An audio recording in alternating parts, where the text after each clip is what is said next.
প্রায় মাসখানেক ধরে একটি ক্যাম্পেইন নিশ্চয়ই আপনি লক্ষ্য করেছেন যে সোশ্যাল মিডিয়াতে এই ক্যাম্পেইনটি বেশ জোরে সোরে দেখা যাচ্ছে। একটি হচ্ছে যে ডক্টর ইউনূসকে 5 বছর ক্ষমতায় চাওয়া, দ্বিতীয়টি হচ্ছে বিএনপির যেসব নেতা জাতীয় নির্বাচনের দাবিতে সোচ্চার তাদের ব্যঙ্গ করে ক্যাম্পেইন। এই দুটি ক্যাম্পেইন নিয়ে আপনার অবস্থান কি, আপনাদের অবস্থান কি, কোন চাওয়াটা বা কোন দাবির পক্ষে আপনারা, অর্থাৎ ডক্টর ইউনূসকে আরও কয়েক বছর মানে আওয়ামী লীগের যে টেনিয়রটা থাকার কথা ছিল, জনপ্রিয়ভাবে এটি বলা হচ্ছে 2024 সালের জানুয়ারি মাসে আওয়ামী লীগ এই মেয়াদে ক্ষমতায় বসছিল, 2028-এর শেষে তাদের ক্ষমতার মেয়াদ শেষ হওয়ার কথা, সেই পর্যন্ত ডক্টর ইউনূসের থাকাই উচিত। আপনি কোনটিকে যুক্তিযুক্ত মনে করছেন জনাব জোনায়েদ সাকিব? একটি নির্বাচিত দল এসে এই সংস্কারগুলি করবে, নাকি ডক্টর মোহাম্মদ ইউনূস যেভাবে রাষ্ট্র চালাচ্ছেন সেটা তিনি রাষ্ট্র চালিয়ে যাবেন, এর মধ্যে থেকে তিনি সংস্কার করবেন, নির্বাচনের জন্য দেশ এবং দল রেডি হবে, তারপর করবে? আপনি কোনটি আকাঙ্ক্ষা করছেন? খবরটা দেখি নাই, কিন্তু সোশ্যাল মিডিয়ায় আমি কয়েকটা ফটো কার্ড দেখছি যে আপনি বলছেন যে এখন দেখা যাচ্ছে আওয়ামী লীগের অনেক লোকের জামিন হচ্ছে, জামিন দেওয়ার ব্যাপারে আপনারা জনমত মনে রাখবেন। যেমন জনমতের কথা আপনি এভাবে বলতেছিলেন, আপনি কি মনে করেন আসলে আদালতকে পাবলিক ওপিনিয়ন দেখে রায় দিতে হবে, কাগজ দেখে না? এটাই আপনি মিন করছেন? ধন্যবাদ। দেখুন,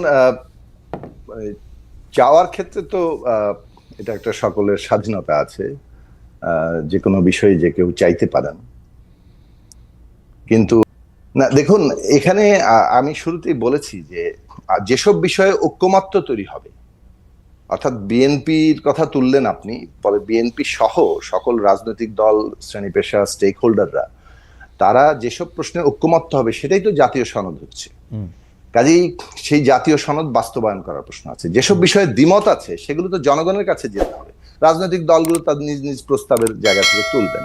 ধরুন, যে কোনো একটি সংস্কার প্রস্তাব, এ বিষয়ে কোনো দ্বিমত আছে, ঐক্যমত্য হয়নি, সেটা যদি আমাদের দলের প্রস্তাব হয়, তাহলে আমরা আমাদের সেই দলীয় প্রস্তাব নিয়ে জনগণের কাছে যাব। জনগণ যদি আমাকে ভোট দেয়, আমাদের ভোট দেয়, তাহলে আমরা সংখ্যাগরিষ্ঠতা পাই, তাহলে আমরা সেটা সম্পন্ন করবো, অথবা যারা পাবেন তারা করবেন। কাজে এটা তো একটা পদ্ধতিগত জায়গা লাগবে। সেই পদ্ধতিগত জায়গাটা গণতান্ত্রিক পথে এইভাবেই আছে। আরেকটা পদ্ধতি আছে একটা বৈপ্লবিক প্রক্রিয়ার মধ্য দিয়ে, বিপ্লবের মধ্য দিয়ে। তো সাকিব ভাই, যা দেখা যেতেছে এখন যা দেখা যাচ্ছে, কারণ মানুষ তো মানুষের মতামত জানিয়ে দিয়েছে, যে বা দলগুলি মতামত জানিয়ে দিয়েছে, এখনকার অবস্থায় ইলেকশন ডিসেম্বর বা জুনের মধ্যে, নাকি পরে হোক, ইউনূস সাহেব আরো বেশ কিছুদিন ক্ষমতা থাকুক, কোনটা আপনি চাচ্ছেন? না, আমরা যেটা দেখছি যে এখন পর্যন্ত অন্তর্বর্তী সরকার ডিসেম্বর থেকে জুনের মধ্যেই নির্বাচন করার ব্যাপারে তাদের ঘোষণায় অটল আছেন। এখন কে কি চাচ্ছে সেটা তো চাওয়ার ব্যাপার, সেটা তো সেই চাওয়ার পরিপ্রেক্ষিতে কোনো বদল আসলে তখন মতামত দেব। কিন্তু প্রশ্নটা হচ্ছে যে সংস্কার প্রক্রিয়া কি এর মধ্যে করা সম্ভব? আমরা মনে করি যে সম্ভব। এইভাবে যে আগেই বলছি যে 3 মাস সময় নিয়েছেন ঐক্যমত্য কমিশন, ইতিমধ্যে তারা আলোচনা করছেন বিভিন্ন রাজনৈতিক দলের সাথে, আরো হয়তো বসবেন, এমনকি রাজনৈতিক দলগুলো বাইল্যাটারাল ট্রাইল্যাটারাল আলোচনা করবে, এবং সেসব আলোচনা আনঅফিশিয়ালি হচ্ছে, অফিশিয়ালিও হতে হবে।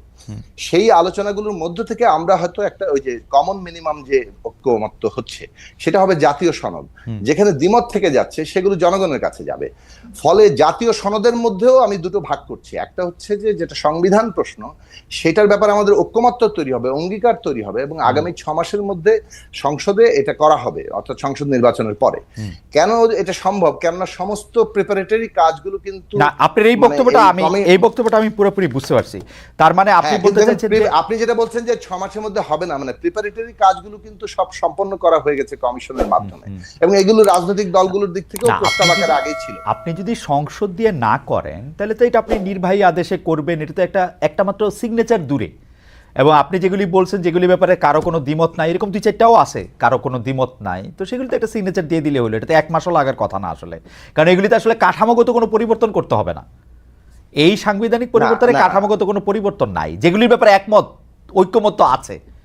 কাঠামোগত স্ট্রাকচারাল পরিবর্তন আনতে হবে। কারণ আমি দেখলাম যে আসলে সংসদের আইন বা বিল নিয়ে আন্ডারস্ট্যান্ডিংয়ে মানে এক একজনের এক এক রকম আছে। যেমন কেউ মনে করেন যে 70 অনুচ্ছেদ কাজে লাগাতে হবে, শুধু অর্থ বিলের ক্ষেত্রে 70 অনুচ্ছেদ কাজে লাগবে না। এখন সরকারি সব বিলই যে অর্থ বিল, এইটাও তো একটা মানে বোঝার ব্যাপার আছে অনেকের, তাই না?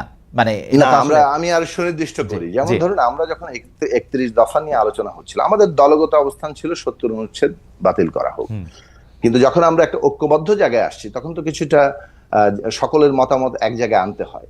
এবং সেখানে আমরা যেটুকু জায়গায় আসছিলাম যে সরকার গঠনের যে আস্থা ভোট সেটা এবং বাজেট, অর্থ বিল মানে আমরা বলিনি, আমরা বলছি বাজেট। বাজেট এই দুটো জিনিস বাদে বাকি সকল বিলের ক্ষেত্রেই সংসদ সদস্যরা স্বাধীনভাবে ভোট দিতে পারবেন। এই যে জায়গা, এটার অনেক ফলাফল আছে। যে ধরুন এর ফলেও রাজনৈতিক দলগুলোর মধ্যে গণতন্ত্র চর্চার একটা গুরুত্বপূর্ণ অগ্রগতি ঘটবে। যেমন ধরুন প্রত্যেকটা বিলে যাতে তাদের নিজেদের দলীয় সদস্যরা ভোট দেন সেজন্য আগে থেকে বৈঠক করতে হবে, তাদের মতামত নিতে হবে, এই সব প্রশ্নগুলো যুক্ত। কাজেই ওই দিক থেকে ধরুন এই প্রশ্নগুলোই আলোচনার বিষয়। যে এখানে যেমন বিএনপির প্রস্তাবে 31 দফায় আছে যে 4টা বিষয় তারা বলেছেন সরকার গঠনে আস্থা ভোট, তারা বলেছেন বাজেট, তারা বলেছেন জাতীয় নিরাপত্তা এবং সংবিধান সংশোধন। তো এরকম আছে। এখন এই বিষয়গুলো নিয়ে আলোচনাটা হবে যে কে কতটা ছাড় দিচ্ছে এবং কোন বিষয়গুলো আসলেই রাষ্ট্রের গুণগত পরিবর্তনের জন্য এবং বিশেষভাবে ক্ষমতার ভারসাম্য এবং জবাবদিহিতার জন্য অপরিহার্য। এখন ধরুন দ্বিকক্ষ বিশিষ্ট মানে সংসদের কথা বলা হয়েছে, এটার ব্যাপারে ধরুন বিএনপিরও প্রস্তাবনা আছে, আমাদেরও প্রস্তাবনা আছে। আমার মনে হয় যে কমিশনের দিক থেকেও প্রস্তাব করা আছে, অন্যান্য দলগুলোর তেমন কোনো বিরোধিতার খবর আমরা শুনিনি। কাজেই সেই দিক থেকে ধরুন এটা কিন্তু একটা স্ট্রাকচারাল চেঞ্জেস বাংলাদেশের মানে কাঠামোগত। এরকম অনেকগুলো কাঠামোগত প্রস্তাব আছে কিন্তু, যেমন ধরুন সাংবিধানিক পদগুলোতে নিয়োগের অথরিটি কি হবে, এই প্রশ্নেও কিন্তু এখনো পর্যন্ত অনেকটা পার্থক্য আছে। আমাদের দিক থেকে প্রস্তাব ছিল সাংবিধানিক পদগুলোতে নিয়োগের অথরিটি হবে সাংবিধানিক কমিশন। ওকে, আমার মনে হয় যে আমরা ওই ডিটেলটাতে আমরা না যাই। মানে সোজা কথা হলো যে আপনি মনে করতেছেন যে যেসব বিষয়গুলিতে ঐক্যমত্য আছে সেসব ঐক্যমত্য সম্পন্ন বিষয়গুলি খুব সহজে করে নেওয়া সম্ভব এই সময়ের মধ্যে, এবং যেগুলির ক্ষেত্রে আসলে জনগণের কাছে যেতে হবে সেগুলি প্রত্যেকটা দল তাদের ইশতেহার নিয়ে, তাদের নির্বাচনী ম্যানিফেস্টো নিয়ে তারা জনগণের কাছে যাবে। অর্থাৎ ডিসেম্বর থেকে জুনের মধ্যে থেকে ইলেকশন হওয়াটা এটা সম্ভব বলে আপনি মনে করছেন? এবং আমি সম্ভব বলে মনে করি, আপনি সম্ভব বলে আমরা মনে করি সম্ভব। কিন্তু আমি আকাঙ্ক্ষার জায়গাটা থেকে জানতে চাইছিলাম, কারণ হচ্ছে যে এখন সোশ্যাল ক্যাম্পেইনে আমাদের এখানে আমরা যখন কথা বলতেছি তখনও আসলে প্রচুর লোক মনে করতেছেন যে আমরা পলিটিক্যাল পার্টির থেকে ইউনূস সরকার মানে ডক্টর মোহাম্মদ ইউনূস পরিচালিত বা এই সরকারটাকেই তারা দেখতে চান। সেই ক্ষেত্রে আপনি কি মনে করেন বা আপনার কাঙ্ক্ষাটা আমরা একটু জানতে চাইছিলাম যে আপনিও কি মনে করেন যে তার সময়টা একটু? না, আমার আকাঙ্ক্ষার চাইতে আমি পদ্ধতিগত দিকটা বলি। দেখুন এই সরকারটি গঠিত হয়েছে, যদিও এটা সুপ্রিম কোর্টের কাছ থেকে একটা আইনগত মানে যাকে বলে যে বৈধতা নেওয়া হয়েছে, কিন্তু সরকারের সবচেয়ে বড় শক্তি হচ্ছে একটা বড় গণ অভ্যুত্থানের মধ্যে দিয়ে যে অভ্যুত্থানের অংশগ্রহণকারী মোটা দাগের সকল পক্ষ এই সরকারকে সমর্থন দিয়েছে। এবং এই যে পদ্ধতিগত জায়গাটা, ফলে এই সরকারের টেনিয়ার কি হবে সেটা কিন্তু এই পদ্ধতির উপরে নির্ভর করবে। অর্থাৎ যারা তাকে সমর্থন দিয়েছে সেই পক্ষগুলোর ঐক্যমতের ভিত্তিতে কিন্তু টেনিয়রটাও নির্ধারিত হয়। ফলে টেনিয়রের ব্যাপারে বিভিন্ন ধরনের বিভিন্ন রকম আকাঙ্ক্ষা থাকতে পারে। আমাদের আকাঙ্ক্ষা থাকতে পারে আরো কম থাকুক কিংবা আরো অনেক বেশি। কিন্তু আপনার আকাঙ্ক্ষাটা আপনি প্রকাশ করতে চাচ্ছেন নাকি এটা একটা পলিটিক্যাল স্ট্যান্ডের কারণে? যে মানে আপনি ধরেন আপনি চাইলেন যে ডক্টর ইউনূস যথাসময়ে ইলেকশন দেখ, বা আপনি চাইলেন যে ডক্টর ইউনূস আরো আমরা তো ধরেন বিভিন্ন মানুষের আকাঙ্ক্ষার জায়গা থেকে অনেকে কথা বলছেন, কিন্তু আমরা তো অন্তর্বর্তী সরকার নিজে কি বলছে সেটার উপরে আসলে আগে কথা বলবো।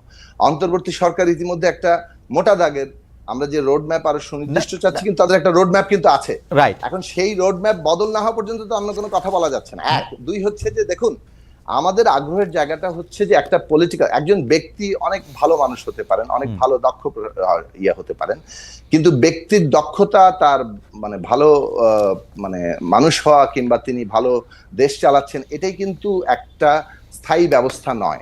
একটা স্থায়ী ব্যবস্থার জন্য আমাদের দরকার হচ্ছে একটা প্রসেস বিল্ড আপ করা, সিস্টেম বিল্ড আপ করা। সেই প্রসেস সিস্টেম বিল্ড আপ করাটা অর্থাৎ গণতান্ত্রিক প্রক্রিয়া বিল্ড আপ করাটাই হচ্ছে জরুরি প্রশ্ন। এবং সেইটা বিল্ড আপ করার পদ্ধতিগত জায়গা, সংস্কারের জায়গা, কাঠামোগত জায়গাগুলো নিয়ে আমরা কথা বলছি, এবং সেটা কিভাবে রাষ্ট্রের কাঠামোতে রূপান্তরিত হবে সেই জায়গাটা হচ্ছে জরুরি জায়গা। আচ্ছা, আমি এইটাকে একটু অন্যভাবে বলি। আপনি অন্তর্বর্তী সরকারের কাঙ্ক্ষার কথা বলতেছেন, যে অন্তর্বর্তী সরকারের চাওয়াকে আমরা কিন্তু শুনছি অন্তর্বর্তী সরকার মানে ডক্টর মোহাম্মদ ইউনূস সহ তার উপদেষ্টা পরিষদে এমন বেশিরভাগ সদস্যই আছেন যারা আর বেশি দিন ক্ষমতায় থাকতে চান না। আসলে তারা চান তাদের স্ব কর্মক্ষেত্রে ফিরে যেতে বা স্ব অবসরের জায়গায় ফিরে যেতে। তো তাদের চাওয়া তো আসলে লম্বা সময় থাকা না।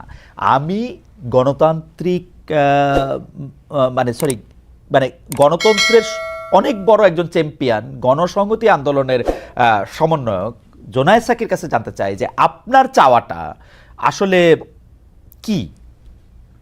মানে আমাদের চাওয়া হচ্ছে, আমি বারবার বলেছি আপনি, আমরা গণতান্ত্রিক প্রক্রিয়া নির্মাণ করতে চাই। সেই প্রক্রিয়া নির্মাণের জন্য যতটুকু যৌক্তিক সময়, প্রয়োজনীয় সময় লাগবে, সেই সময়টুকু আমরা অন্তর্বর্তী সরকারকে দিতে শুরু থেকে চেয়েছি এবং এখনো পর্যন্ত সেই বিষয়ে কথা বলে যাচ্ছি।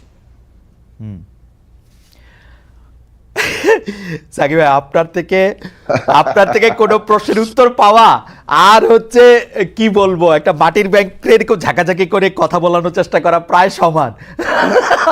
যে কারণ হচ্ছে যে আপনি এত এবার মানে কি বলবো, খবরটা দেখি নাই কিন্তু সোশ্যাল মিডিয়ায় আমি কয়েকটা ফটো কার্ড দেখছি যে আপনি বলছেন যে এখন দেখা যাচ্ছে আওয়ামী লীগের অনেক লোকের জামিন হচ্ছে, জামিন দেওয়ার ব্যাপারে আপনারা জনমত মনে রাখবেন। যেমন জনমতের কথা আপনি এভাবে বলতেছিলেন, আপনি কি মনে করেন আসলে আদালতকে পাবলিক ওপিনিয়ন দেখে রায় দিতে হবে, কাগজ দেখে না? এটাই আপনি মিন করছেন? না, দেখুন, আমরা যে বিষয়টি এখানে লক্ষ্য করছি সেটা হচ্ছে যে এই যে ফ্যাসিবাদী শাসনে যারা প্রত্যক্ষভাবে যুক্ত ছিলেন, যারা হত্যাকাণ্ডে যুক্ত ছিলেন, যারা ভয়ঙ্কর রকম লুটপাট যুক্ত ছিলেন, তাদের অনেকেই তো দেশ ছেড়ে চলে যেতে পেরেছে, অনেকে এখনো আছে, কেউ কেউ গ্রেফতার হয়েছেন। কিন্তু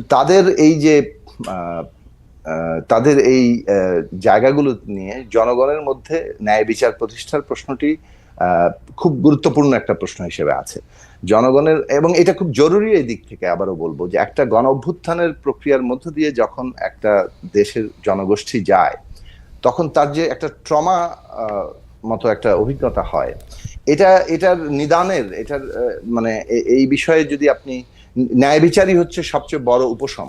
সুতরাং ন্যায় বিচারের প্রশ্নটি যাতে কোনো রকম ভাবে মানে ঘাটতির মধ্যে না পড়ে, ন্যায় বিচারের জায়গাটা ঘাটতির মধ্যে পড়লে কিংবা সন্দেহ তৈরি হলে মানুষের মধ্যে একটা প্রচন্ড রকম বিক্ষোভ তৈরি হবে এবং তার যে এই অভিজ্ঞতা, সেই অভিজ্ঞতায় তার একটা ভয়ানক রকম হতাশা এবং ব্যর্থতার জায়গা অনুভব হবে। সেইটা মানুষ প্রত্যাশা করে না, ওই জায়গাটা অ্যাড্রেস করতে চেয়েছি আমরা আর কি।